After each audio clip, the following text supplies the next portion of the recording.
Meus queridos irmãos, a paz do Senhor, voltamos aí com a terceira parte desta mensagem sobre as pessoas e sobre os lugares. E nesta feita nós vamos falar sobre lugares que carecem de pessoas cheias. A primeira parte nós falamos de lugares cheios, de pessoas vazias. No segundo lugar, nós falamos de pessoas que aparentemente estavam num lugar, onde existiam pessoas que aparentemente estavam vazias, mas que ainda restava alguma coisa. Quer dizer, aonde nós usamos a pergunta que nós estamos usando no tema geral: o que é que você tem? O que tens? Então, agora nós vamos falar de lugares que carecem, que os lugares carecem de pessoas cheias. Aí você pode me dizer, mas irmão Maurício, existem pessoas cheias? É lógico que existem. Ainda tem um remanescente. Quando Elias vai reclamar com Deus, o Senhor diz a ele, olha, ainda existem 7.000 que não se dobraram, que não dobraram seus joelhos diante de Baal. Então ainda tem um remanescente, graças a Deus, que mantém uma vida sadia de santificação, de oração e de contato constante com as Sagradas Escrituras. E nós poderíamos até fazer uma pergunta. O que é uma pessoa cheia? Não dá tempo, nós poderíamos colocar muitos versículos aqui, mas como nós estamos dando 3 versículos em cada parte do estudo, nós continuaremos na mesma situação. Então vejam bem, eu falei no início que sempre o último versículo será o ponto, não o ponto-chave, mas o ponto alto desse estudo. Então, no primeiro, nós usamos, infelizmente, a igreja de Laodiceia para falar sobre lugares cheios de pessoas vazias. No segundo, felizmente, nós usamos um bom exemplo de um rapaz que tinha palavras boas para falar o que é pessoas vazias, mas não de tudo. Este rapaz, ele tinha uma mensagem e Deus nos chama, nos pergunta o que é que você tem para me dizer, tá? Quer dizer, muitas vezes nós só murmuramos e reclamamos, mas não é isso que Deus quer ouvir. Eu falei sobre a mulher que diz que o cachorrinho come das migalhas que caem da mesa do seu Senhor. O Senhor ficou impressionado. O outro, ele diz, nem em todo Israel vi tamanha fé. Ele disse assim, diz uma só palavra e o meu servo vai ser curado. Então, o que é que você tem para falar? E agora, terceiro, lugares carentes de pessoas cheias. Lugares carentes ou lugares vazios. Lá em cima nós falamos lugares cheios de pessoas vazias. E agora nós falamos de lugares vazios, vamos brincar, vazios de pessoas cheias. Quer dizer, lugares que carecem de pessoas cheias. O mundo precisa de pessoas cheias. Aí você pode me perguntar, mas cheias do quê, irmão Maurício? E nós começamos falando, eu vou falar todos eles de um único exemplo, vamos dizer assim, porém de um exemplo que o apóstolo Paulo, que antigamente Saulo, centurião romano que perseguia a igreja e permitia e consentia na prisão e até na morte de muitos cristãos, mas que depois de a sua transformação ou depois do seu encontro com Cristo lá no caminho de Damasco, quando ele cai com o rosto em terra e ele ouve a voz do Senhor, este homem agora passa a ser um homem referência, vamos dizer assim. E quando Cristo chama, até as referências da igreja sentem-se um pouco constrangidas em recebê-lo, porque sabiam de sua maldade. Porém, o Senhor explicou, vou dizer a ele, vou mostrar para ele o quanto importa sofrer pela minha causa. E Paulo entrega-se totalmente a esta causa. Paulo entrega-se totalmente. Como que nós veremos que uma pessoa pode ser cheia? A partir do momento em que Paulo ele passa a conhecer, ele vai estudar com Barnabé, ele vai andar com Barnabé, ele vai até a casa do Simão, ele busca, ele é recebido na casa deste Simão curtidor, ele vai passar a estar com Barnabé até um determinado tempo. Nós vamos ver que este homem ele se entrega totalmente para conhecer desse Senhor que o colocou com o rosto em terra, tá? Derrubou ele do seu status de centurião e o colocou numa situação de servo. Então nós vamos olhar aqui lugares que precisam, os lugares precisam de pessoas assim. Os lugares estão sendo esvaziados, ou alguns já estão vazios de pessoas cheias. Tá bem? Então, o primeiro versículo que eu gostaria de falar sobre uma pessoa cheia está em 2 Timóteo. Deixa eu ver se eu achei a referência certa. Isso aqui, no capítulo 1, versículo de número 12. É bastante conhecido também. E por isso estou sofrendo estas coisas, mas não me vergonho, porque em quem tenho crido. Estou certo de que Ele é poderoso para guardar aquilo que me foi confiado até até aquele dia. Tá bem?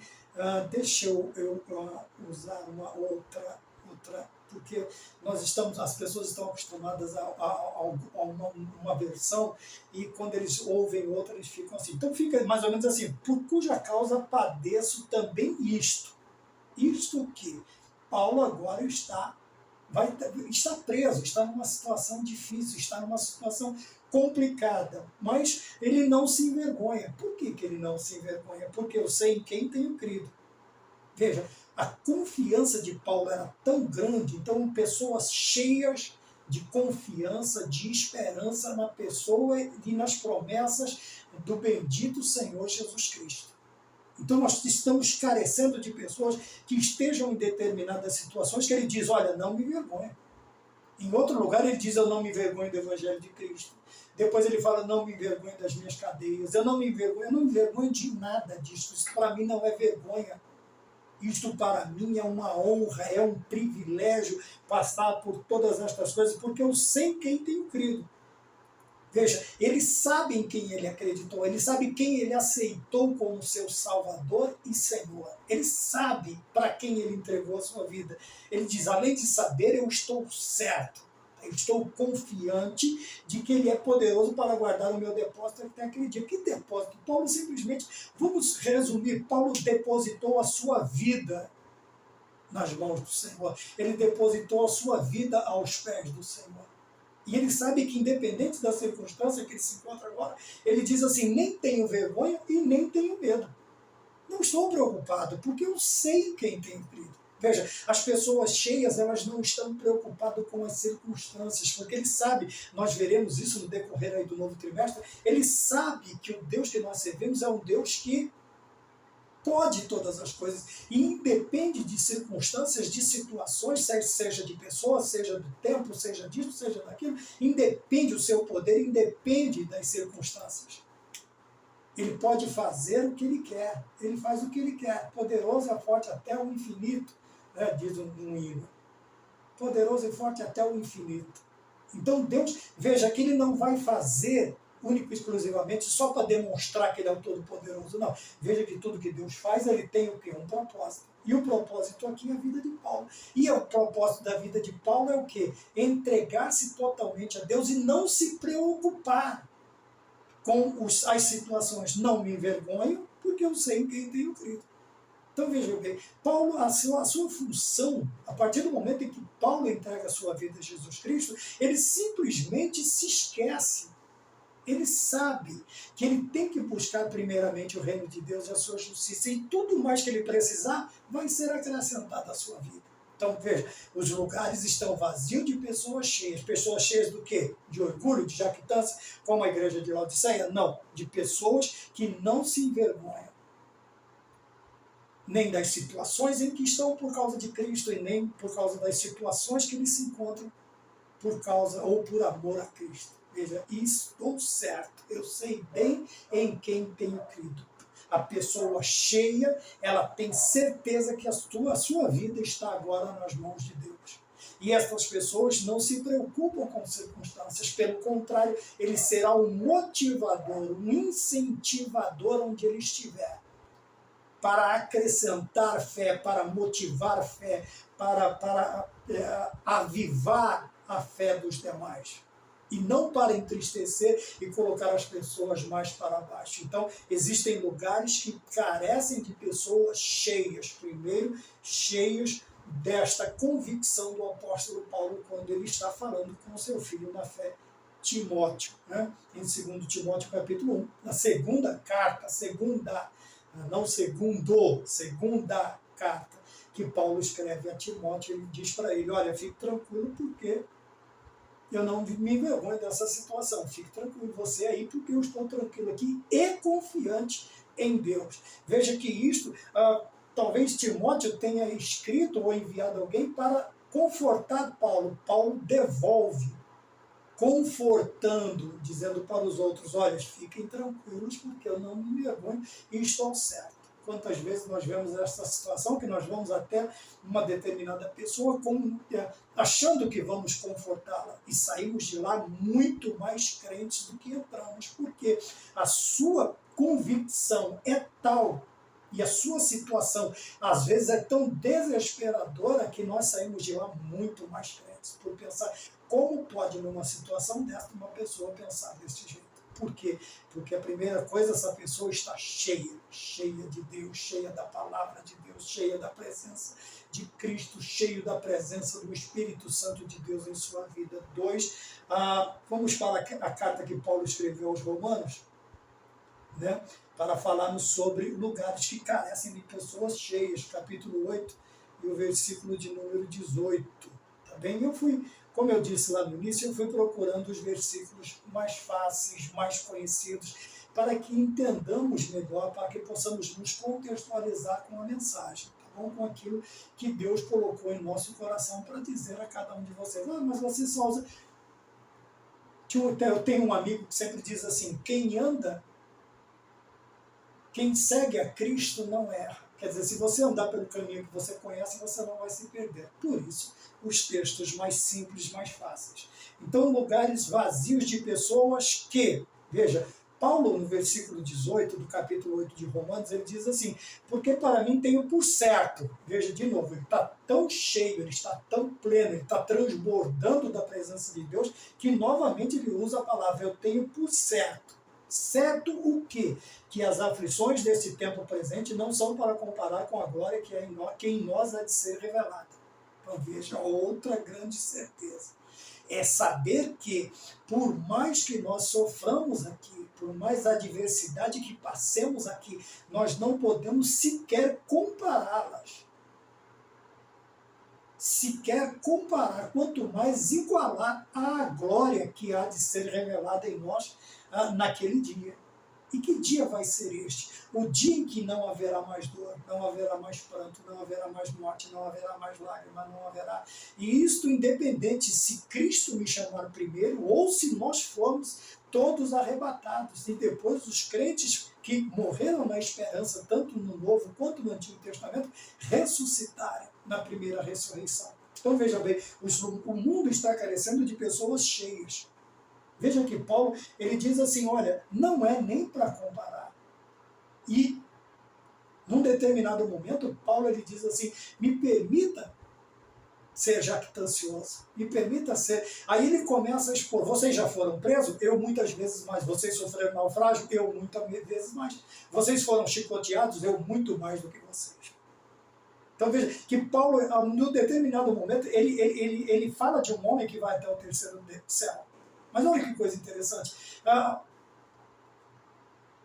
Crê-se que está falando dele mesmo, ele está falando dele, mas ele não ousa citar ou se colocar na situação de dizer, não, eu fui até o terceiro céu. Ele diz, não, eu conheço o homem, se na carne não sei, se no espírito não sei. Ele foi até o terceiro céu e ouviu coisas inefáveis ao homem. Veja bem, mas num outro determinado momento, o que ele faz? Ele simplesmente diz, me dá licença. Se é loucura se vangloriar, me dá licença. Porque tudo que vocês passaram, eu passei muito mais do que vocês. E outra, olha, quantas vezes ameaça, quantas vezes situações de morte. Eu fui descido dentro de um cesto, de uma muralha, para não ser morto. Então Paulo ele está aqui se colocando como uma pessoa, não como uma pessoa jactanciosa, mas lembrando de que ele diz assim, olha, tudo isto que nós estamos vendo, nós não podemos sequer comparar com a glória que há de ser revelada em nós um dia. Por isso ele diz, eu tenho por certo. Veja que a Timóteo ele diz, eu tenho por certo. E aqui ele diz de novo, eu tenho por certo. Isto só pode vir, esta certeza só pode vir de uma pessoa cheia do Espírito Santo. Cheia do Espírito Santo. E os lugares carecem, o mundo carece, as igrejas carecem de pessoas cheias. Mas cheias do Espírito Santo. Tá bom? E por último, para encerrar, para nós não ficarmos muito tempo, Filipenses na carta que ele escreve aos Filipenses, lembra que eu falei que eu falaria bastante, ou todas as vezes, do apóstolo. Esta aqui é o ápice da mensagem, do capítulo 1, versículos 20, é muito conhecido, né? 20 e 21. Deixa eu encontrar aqui. Deixa eu ver se é isso mesmo. Filipenses capítulo 1, carta que Paulo escreve aos Filipenses, ou à igreja de Filipe, no capítulo de número 1, versículos 20 e 21. Vamos ver como está escrito. Segundo a minha intensa expectação e esperança.